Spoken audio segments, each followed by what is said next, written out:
جانیے چے گویرا نے آخری الفاظ کیوں کہے۔ گولی چلاؤ بزدلوں، تم چے گویرا کو مار دو گے لیکن اس کی سوچ کو کیسے ختم کرو۔ آج بھی کیوبا میں اسکول کے بچے روزانہ چے گویرا کو خراج عقیدت کیوں پیش کرتے ہیں۔ جانیے امریکہ کو ناکو چنے کیسے چبائے۔ جانیے سیاحت کا شوقین انقلابی کیسے بنا۔ جانیے چے گویرا کی شخصیت کے حیرت انگیز پہلو۔ جانیے چے گویرا کی مخبری چرواہے نے کیوں کی۔ جانیے امریکہ نے چے گویرا کو کیوں قتل کیا۔ جانیے عالمی سطح پر چے گویرا بغاوت اور انقلاب کی مثال کیوں سمجھی جاتی ہے۔ جانیے چے گویرا نے اپنی آخری بین الاقوامی تقریر میں دنیا سے کیا کہا۔ جانیے چے گویرا کی بچوں کو نصیحت کے متعلق جاننے کے لیے ہمارے ساتھ ویڈیو کے آخر تک جڑے رہیے۔ اگر آپ کسی شخصیت سے متعلق جاننا چاہتے ہیں تو کمنٹ میں ہمیں بتائیں، ہم اس پر ویڈیو لائیں گے۔ ہماری ویڈیو اچھی لگے تو لائک کریں، سبسکرائب کریں، شیئر کریں اور کمنٹ کریں۔ السلام علیکم دوستو، آپ نے یہ تصاویر ان ممالک میں لازمی دیکھی ہوگی جہاں باغی تحریکوں نے زور پکڑا ہے۔ چے گویرا کو گزرے 57 سال ہو گئے لیکن وہ آج تک اپنے اصول اور اپنی قابلیت کی بنیاد پر سرمایہ دارانہ نظام کے خلاف بغاوت کا ایک سمبل ہے۔ چے گویرا 14 جون 1928 کو ارجنٹائن کے علاقے روزاریو میں پیدا ہوا۔ اصل نام ارنیسٹو رافیل گویرا تھا، والد کا نام ارنیسٹو گویرا لینچ تھا اور والدہ کا نام سیلیا وائی لیوزا تھا جن کا تعلق مڈل کلاس فیملی سے تھا۔ وہ اپنے 5 بہن بھائیوں میں سب سے بڑے تھے۔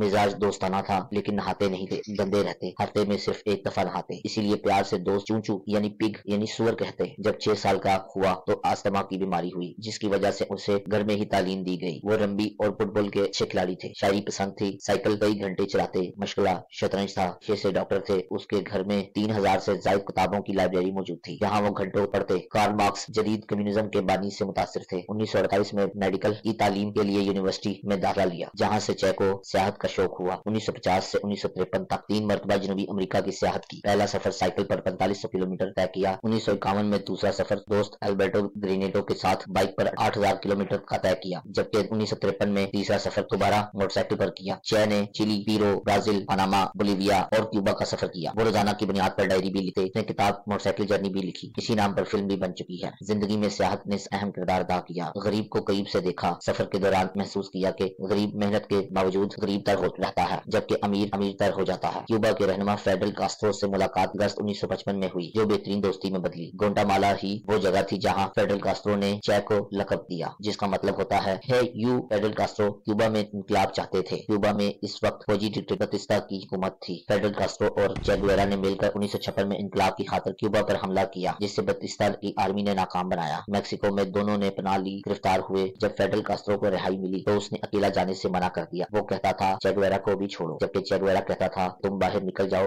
لیکن کاسترو نہ مانا۔ اس سے ان دونوں کی دوستی مزید بڑھی تو کچھ عرصے بعد دونوں اکٹھے رہا ہوئے۔ کیوبا آئے، لشکر بنایا، جنگی تربیت دی، 800 تک افراد ساتھ ملائے۔ 31 دسمبر 1958 میں دونوں کے لشکر نے کیوبا کے اہم شہر سینٹا کلیرا پر قبضہ کیا۔ صدر بتیستا جان بچا کر طیارے میں بھاگا۔ کیوبا کا انقلاب بہت اہم واقعہ تھا۔ فیڈرل کاسترو نے تمام کریڈٹ لیا اور حکومت سنبھالی۔ جب چے گویرا کیوبا میں انقلابی عدالت کا صدر بنا تو مخالفین کو سزائیں دی۔ پہلی درار تب پڑی جب کاسترو نے چے گویرا کو دارالحکومت ہوانا میں داخل ہونے سے منع کر دیا۔ دوستو، چے گویرا کی خصوصیت تھی جب اسے کیوبا کی شہریت ملی، خزانہ اور انڈسٹری کا چارج دیا تو وہ بغیر پروٹوکول کے پھرتا، عام مسافروں کی طرح فیملی کے ساتھ سفر کرتا، محنت مشقت سب کے ساتھ کرتا، دنیا کے دورے کیے عوام کی زندگی کی بہتری کے لیے۔ 1959 تک شرح تعلیم 60 سے 66% تک تھی، جبکہ چے گویرا نے 1961 میں سال کے آخر تک 96% تک شرح تعلیم پہنچا دی۔ یہ تعلیم کا سال کہلایا۔ اس دوران انقلاب کی خاطر پوری دنیا گھومے۔ 1959 اور 1965 میں 2 بار پاکستان آئے، صدر ایوب سے ملاقات کی۔ چے نے کمیونزم اور گریلا جنگوں پر کتابیں بھی لکھی۔ سیاسی تحریک جس کا نام 26 جولائی تھا 1955 سے 1962 تک اس کے رکن رہے۔ پھر دوسری party United party of Cuban